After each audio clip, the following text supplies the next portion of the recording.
What if I told you the most terrifying thing this Christmas isn't outside your window, but sitting beside you? Go ahead, settle in. Fill your mug with something hot and sweet. Let the scent of pine and cinnamon curl around you. Listen to the laughter in the next room, the clink of plates, and the rustle of wrapping paper. Let the safe glow of holiday lights lull you into that familiar sense of comfort.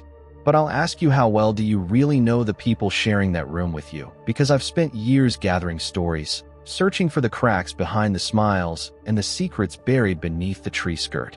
I asked people who understand what family truly means, who know the weight behind every family photo and the truth behind every cozy Christmas Eve. They whispered their confessions, their warnings. And tonight, I'm sharing their stories with you. See, Christmas is all about tradition. Repetition is soothing, isn't it? Hanging the same ornaments, telling the same jokes, singing the same songs. But sometimes, when you peel back the shiny paper, something fanged and hungry stares up from the box. Sometimes, in the middle of all the celebration, there's a coldness clinging to the corners of the room, lingering just out of sight. I've learned that dread can hide in plain sight, wrapped up with the tinsel and laughter, just waiting for the right moment to pull up a chair.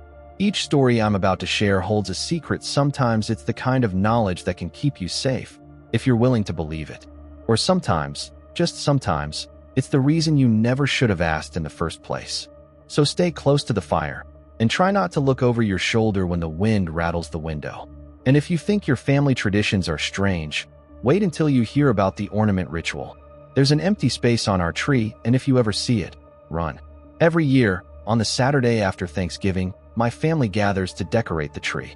We're painfully traditional, down to the brand of cocoa in the chipped mugs and the recycled Christmas pajama pants, soft with years of anxious fingering. There are certain rules we never question. My father sets up the lights, my mother arranges the nativity, my younger sister and I take turns unwrapping familiar ornaments from tissue thin as breath. Ornaments from vacations, from school projects. The expectation is cheerful, even if you're tired, even if the holidays carve you up in ways you can't quite describe. But there is one decoration nobody will touch until the last. It sits in a velvet box behind the tree stand, never with the others. We call it the memory ornament. I used to think that was sweet before I learned what it meant. You can't really call it beautiful. It's old in the way that feels heavy, like it soaks up each year as another layer of tarnish. The glass is frosted, reflecting the lights with a drunken, oily shimmer.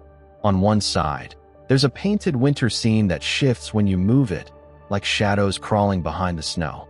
No one remembers where it came from, or so they claim. It's hung every year in silence, and when it's up, the room actually feels colder, like the air around the tree has been snuffed of warmth. I first noticed the pattern when I was 9. That was the year my grandmother died, right after the holidays, alone in her room. I remember her empty chair by the fireplace that Christmas, how my mom kept looking at it, eyes glazed with something too complicated for words. That was also the first year I was allowed to watch as my dad placed the memory ornament. Before, they'd kept me upstairs, distracting me with holiday cartoons and warm cookies. I watched the ritual from around the corner, heart pounding, and that's when I saw, before he hung it, there was one bare spot on the tree, a space wide enough to fit only that single ornament, like a missing tooth. After that, I started paying attention. The next year, it was Uncle Dale heart attack. In his car on New Year's Day, an unopened envelope of scratch-off tickets still stuck to the visor. Then my cousin Melissa, who I adored, gone in a late December icy road accident, her wrapped presents still under the tree. Every year, another yawning gap would appear, and the memory ornament would fill it, as if sealing away a piece of what used to be. I started having strange dreams around the holidays. Not nightmares, exactly, more like previews.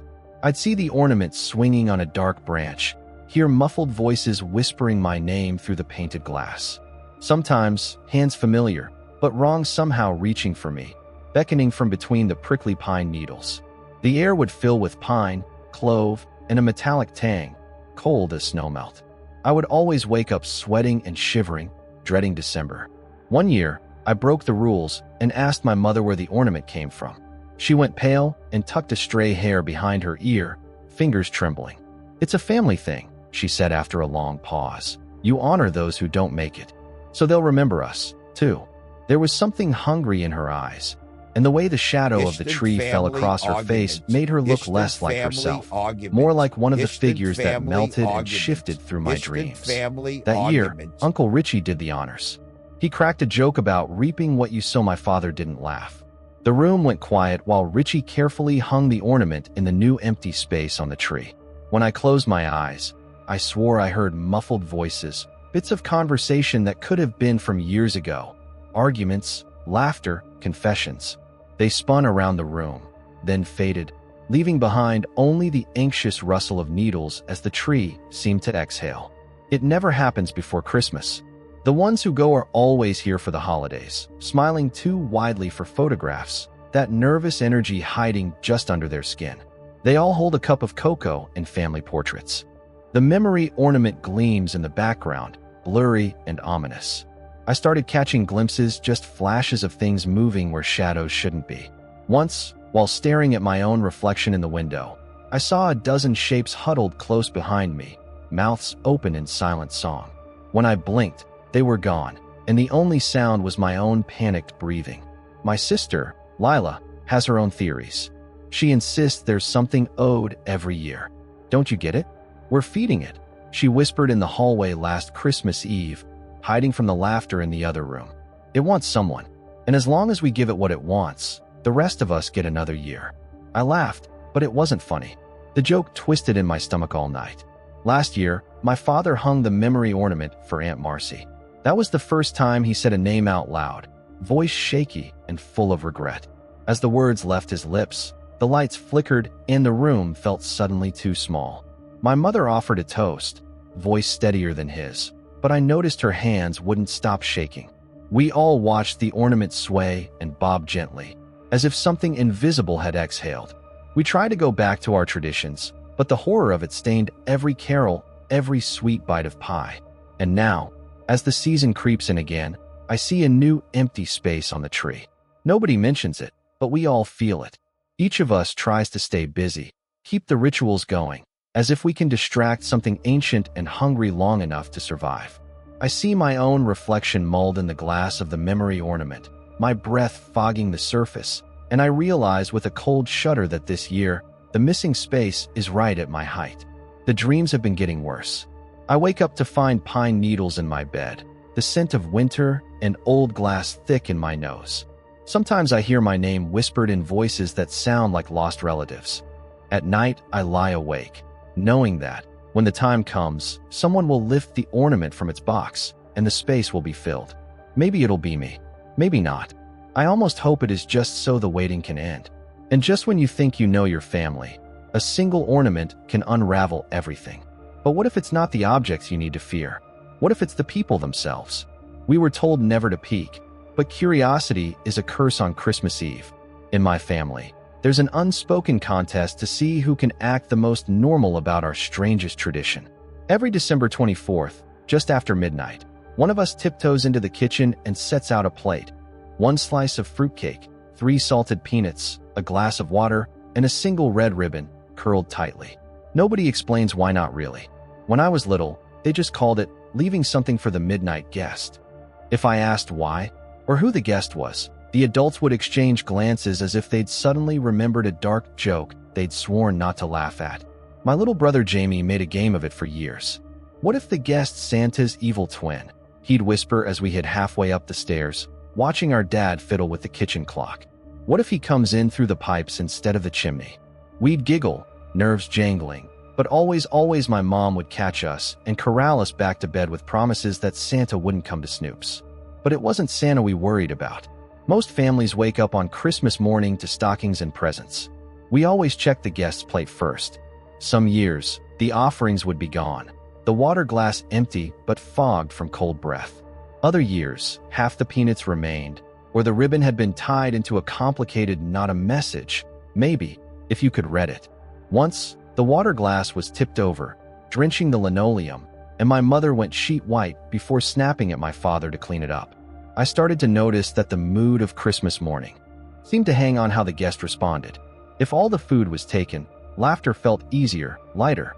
If something had been left, a soggy peanut, a broken ribbon. Everyone flinched at sudden noises and watched the shadows cluster in the corners. Jamie wanted to catch the guest on camera.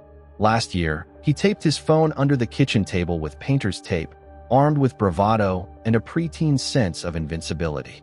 The next morning, the phone was gone, the tape still gummy and dangling in strips.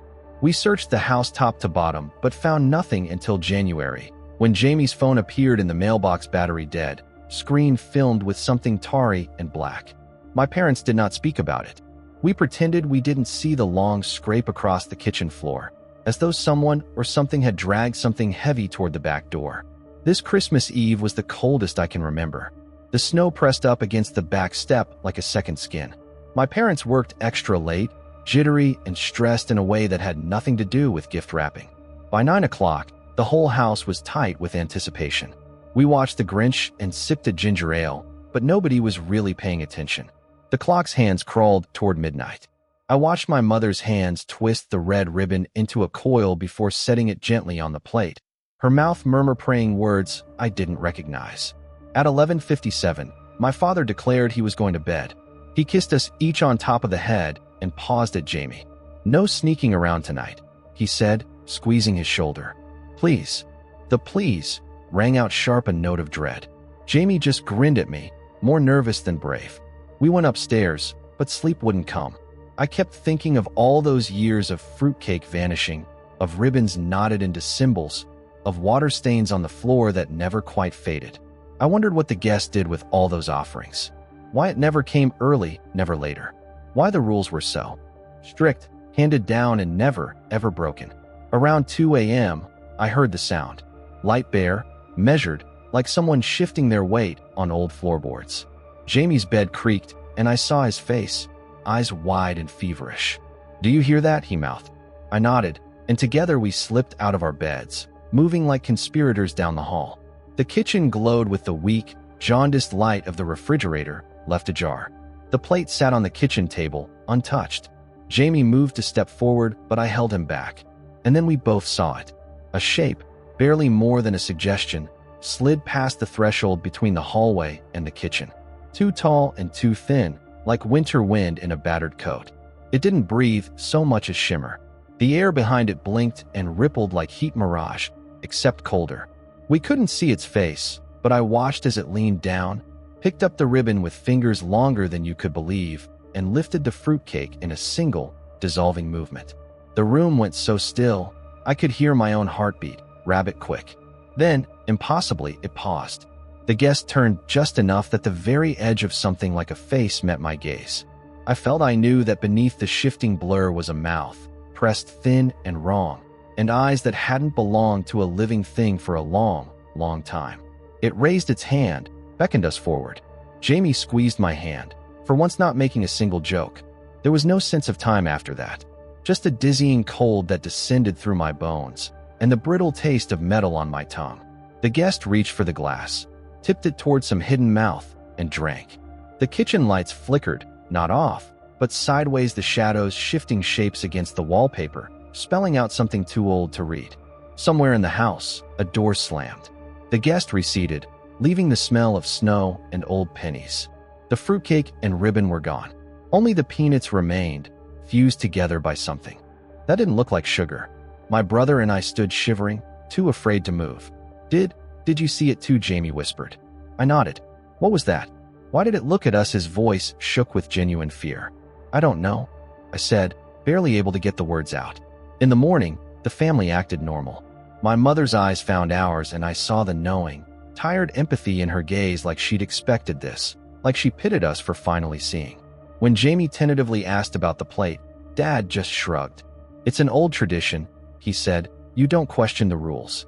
We had pancakes, tore into gifts, ignored the dark curls of ribbon somehow appearing at the back of the junk drawer. That night, after all the wrapping paper had been hauled outside and Jamie had finally fallen asleep, I went to brush my teeth. Over the sink, I caught a flicker in the mirror. But when I leaned closer, I realized, with a lurching horror, that my reflection was gone. The space in the glass was empty, just the pale bathroom behind me, stretching into an infinite, hollow dark. I raised my hand, and nothing moved in the mirror. There's a saying in my family: You never get more than you give, not at Christmas time. I always thought it was about generosity. Now I think it's about something else entirely. Ever gotten a Christmas present you wish you could return? What would you do if the thing eating your cookies looked back? Traditions can protect us, but sometimes they bind us to something worse. And dysfunction isn't just about weird customs sometimes. It's what goes unsaid at dinner that rots the heart of a family. They say Christmas is for the living, but nobody told my great-aunt Marion every December, like clockwork, she'd send a Christmas card to everyone in the family no matter how distant, how estranged, or how much bad blood congealed between signatures. Her script was curling and elegant, the kind that looked almost carved. She always picked the shiniest cards, the ones with impossibly red robins and twinkling silver snow. Merry Christmas, wishing you warmth and cheer. Blessings into the new year. She signed every one with the same looping Aunt Marion, as if she feared we'd forget her in the blur of cheap holiday print. I used to think it was sweet, if a little obsessive, until the year her cards started to arrive from places she couldn't possibly have mailed them. That was the year after she died. I remember standing in my kitchen, up to my elbows in dishwater, when the first one slipped through the mail slot. It landed next to the catalogs, just another glossy envelope, heavy in my palm. The postmark was smudged, the handwriting unmistakable. But it couldn't be. Marion had died the previous February. Her funeral had been snowy and quick, few mourners, mostly out of obligation. Inside was the same message as always, wishing you warmth and cheer. But below that, in an unfamiliar hand, was a line that twisted in the pit of my stomach. What you break, you must replace. My phone rang that night. My cousin Rachel, voice trembling on the edge of tears. Did you get a card from Aunt Marion? I lied. Said no, tossed it in a drawer. Later, I dug it out again. This time, there was a new scrawl beneath the signature, my name, in block letters, stark and wrong, as if someone had pressed down too hard with the pen. We all started receiving them. From cousins we'd only met once. From uncles who'd passed away before I was born. From my own father 10 years in the ground wishing me the warmth I'd denied him at the end. Every card came with its own cryptic message, little warnings or half-remembered grievances. I thought it was a sick joke at first. I even blamed Rachel. She was always a little intense about family rituals, after all. But she was the next to go. One morning she didn't wake up, just a faint, brittle smile on her lips. Her card arrived the day after her funeral, addressed to her empty apartment, forwarded to mine. The thing about Marion's cards is that you can't ignore them. The year I tried, everything started to unravel. Light bulbs fizzed out, picture frames fell from the walls. My hands shook so badly I couldn't sign my own name some nights. The card reappeared everywhere I looked. In my coat pocket, between the pages of a childhood book, slipped into the freezer, freezing the words into a warped iciness that burned my fingertips. Every time I tried to throw it away, it would slink back, unharmed. Once, I even buried it in the backyard, only to find it the next morning, freshly pressed in the mailbox, the script darker and harder to read. Desperation creates cynics. I convinced myself it wasn't real, ignored the chill gathering in the house as December bled toward Christmas. My mother's old photo, her smile just off, uncanny, fell from the mantel, glass shattering at my feet. Under the photograph, tucked like an accusation, was another card. I opened it with trembling hands. Only a single line this time. Return what you're given, or you'll be collected instead. I tried. God, I tried to fight it. I bought packs of anonymous cards and scrawled awkward notes wishing warmth to people I hadn't seen in a decade, to relatives who'd been ash for years. But it's not enough to send something. You have to mean it. The warmth, the cheer, if you fake it, they know. The cards come back unopened, little flecks of ice forming around the corners, the messages inside sharper and more threatening. One year, after a business trip, I came home to find every surface in my apartment covered in cards. They'd been opened, my signature carefully traced in shaky, unfamiliar letters. Some were blank, some full of old grievances. Why didn't you call? Where were you that last Christmas? My nerves frayed. The lights flickered. Sometimes at night, I'd catch the echo of handwriting sliding across paper, as if 100 pens were moving in the darkness just behind my walls. I called my mother, tried to confess what was happening. She listened quietly, her breaths tiny and fearful. You know I never broke the chain, she finally said. Why do you think I kept every card from Aunt Marion? Why do you think I never skipped a year? Shame tinged her words, but I could tell she'd given up trying to explain it to anyone outside the family. We'd learned to fear holiday cheer. Nostalgia cut with guilt. Traditions that hold you tighter the less you understand them. The next week, I tried to burn a card. It wouldn't catch. The flame flickered blue and cold, and the air filled with the scent of scorched sugar and ink. The card warped, but didn't discolor, the words growing sharper with every lick of fire. The message changed as it cooled. You tried to cheat. 2 will be collected. I spidered down the kitchen window. Outside, the snow swirled gray. Aunt Marian's handwriting haunted me with every Christmas light I switched on, every forced carol in the store. I started seeing her reflection in my windows, her careful smile, just off-center, as if she were trying to remind me I owed her something. That year, 2 more in our family died before Epiphany. 1 fell asleep and never woke up, the other lost to a sudden, inexplicable illness. A card arrived for each, stamped with the same cryptic message, debts paid. Warmth restored. This December, my mail is light, just 1 envelope, the familiar script nearly trembling. To you. Don't break the chain. Pass it on. I finally understand the rules. It's not about kindness. It's about survival, about keeping something old and greedy sated for another year. Return every card. Add your warmth, your words, your signature, or risk being replaced. And if you're listening, and you receive a card this Christmas, one you don't remember sending, with handwriting almost like your own, don't ignore it. Write back, even if you don't know who it's for. Trust me, family ties can stretch beyond death itself, which brings us to a different kind of reunion. We all have skeletons in our closet, but my family keeps them in the basement. Every other Christmas, my family rents the same old cabin in the snowy nowhere of Vermont, a place with crooked floors, threadbare rugs, and fireplaces that work half the time. My mom says she loves the view, the hush of pines buried under snow. My dad insists it's tradition. I always suspected it was more about hiding us away from the world than togetherness, but I never said it out loud. Because there's a rule in our family that eclipses all others.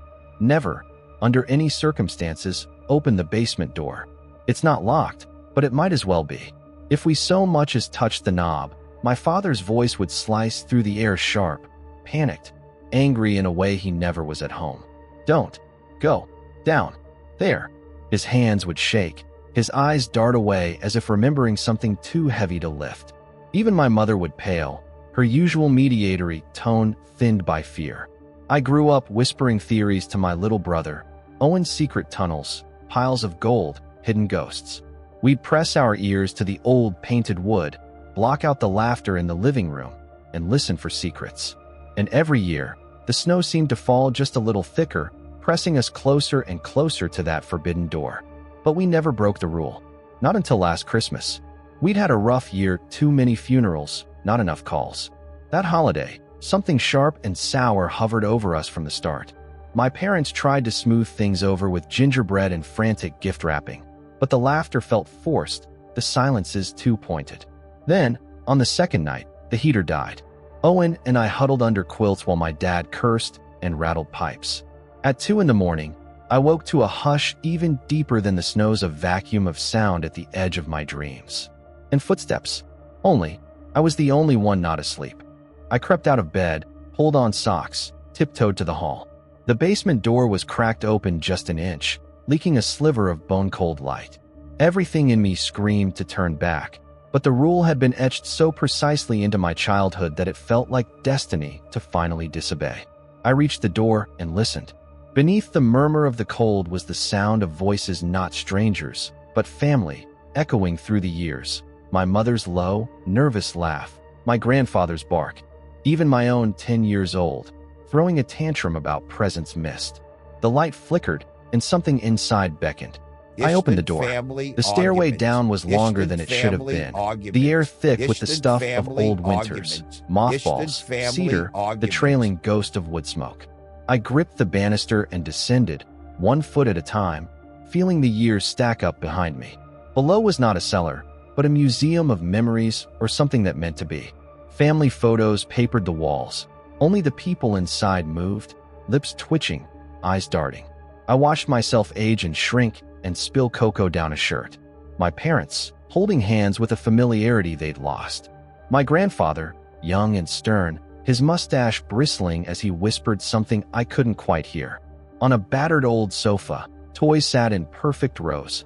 Owen's missing action figure, my own ruined teddy bear with one eye.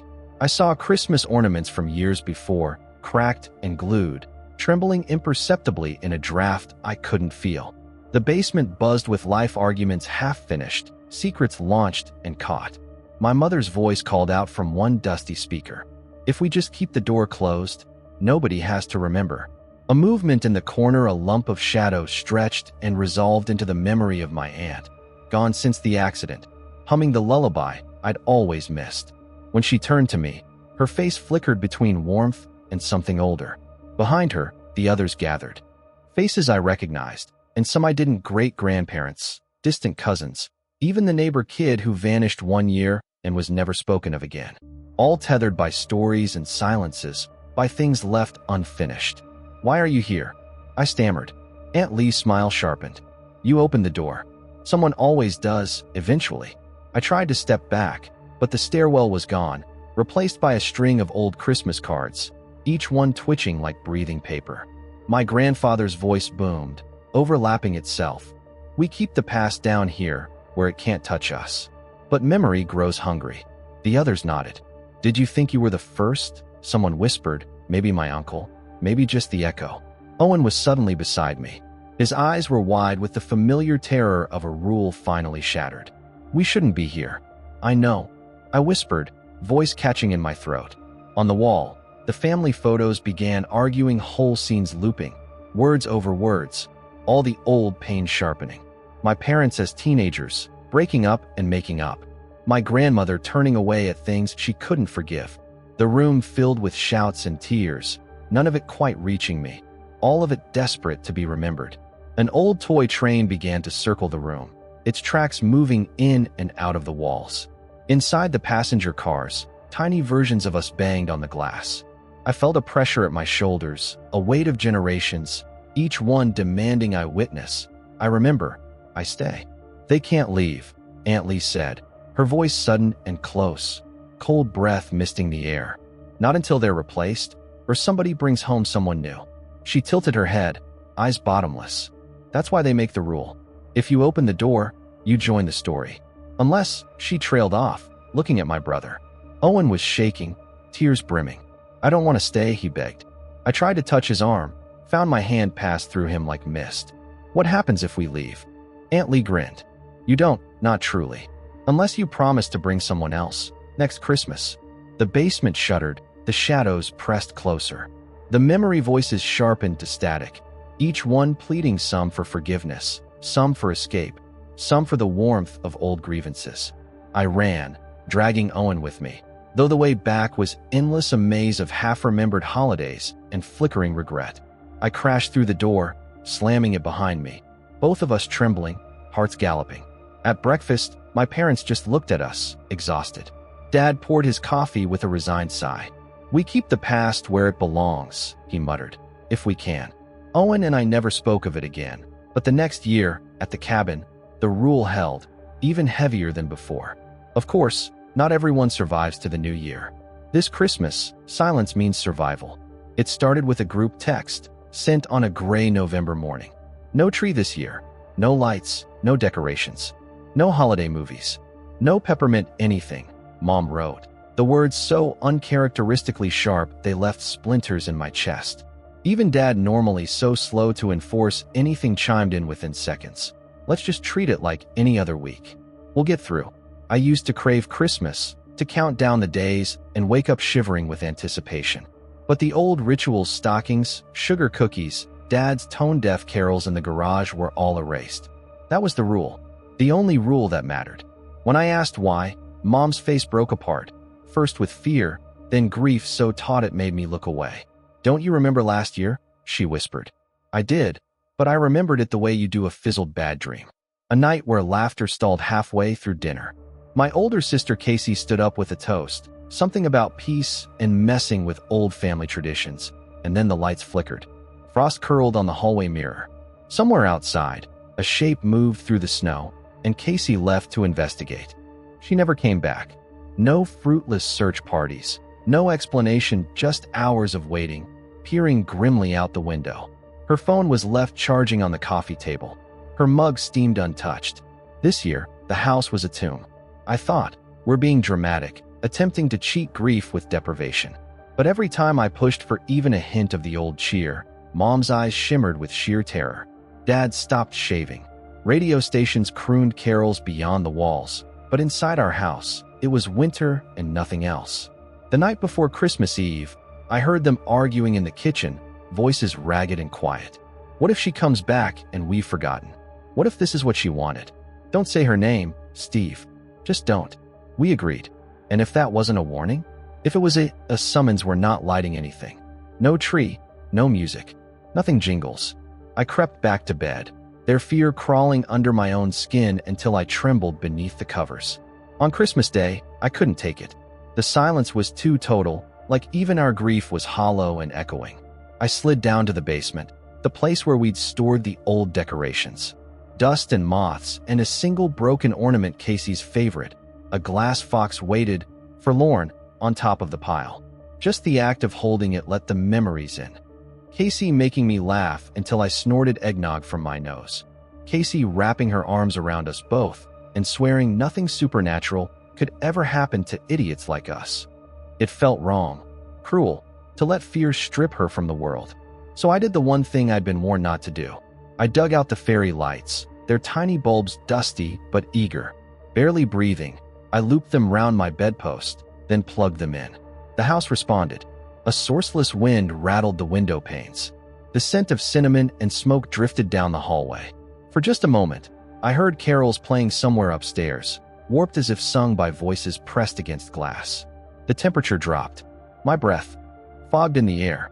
A shadow passed under the door. Socks silent, I tiptoed to the living room. On the mantel was Casey's mug, steaming again, full of something dark and sweet.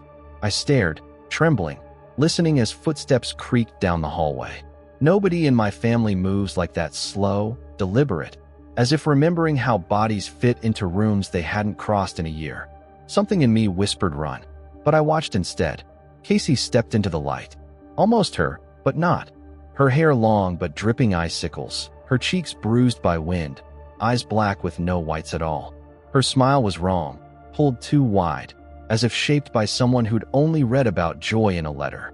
She turned her head, cracking it a little too far to see me in the doorway.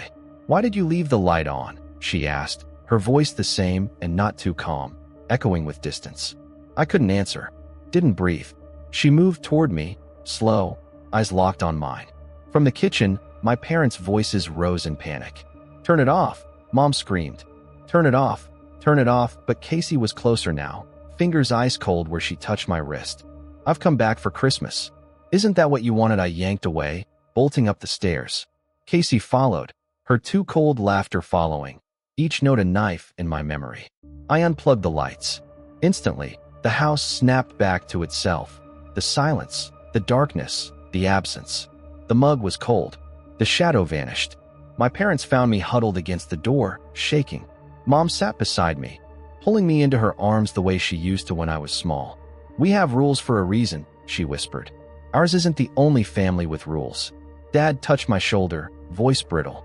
"Maybe next year, we go somewhere sunny. Somewhere that doesn't celebrate Christmas at all." But I still see Casey's eyes when I blink in the dark. I still hear her voice when the neighbors' lights flicker in the cold. Ever skip the holidays? Tell me, did anything come to your door, whether you celebrate or hide? Family finds you. Which brings us back to your family. Don't turn off the lights, just yet you might not be alone. Did you recognize your own story in any of these? Maybe you felt a chill at the thought of a long-lost ornament, or remembered a family rule that never quite made sense. Maybe you've caught yourself staring just a little too long at empty spaces during the holidays, or wondered why some traditions feel less like comfort and more like warning. I have to wonder how much listening, or even watching, is an invitation. After all, you're part of this circle, now one more seat at a table that's grown longer with every whispered secret, every hidden fear. Sometimes stories cling to the edges of things, screens, windows, mirrors, in the hope you'll carry them further. And sometimes, what you share in the dark can keep something darker at bay. So tell me, what secrets do you keep around your family table? Which traditions make you uneasy? If you dare, leave your story in the comments below because sharing might protect you. After all, secrets shared are secrets weakened, and in this community, every confession adds another layer of warmth against the winter outside. You never know, your tale might be the next to save or haunt someone else. Until next time, keep your doors locked, your ornaments counted, and your stories close. Happy holidays, and remember, some family traditions last longer than a lifetime.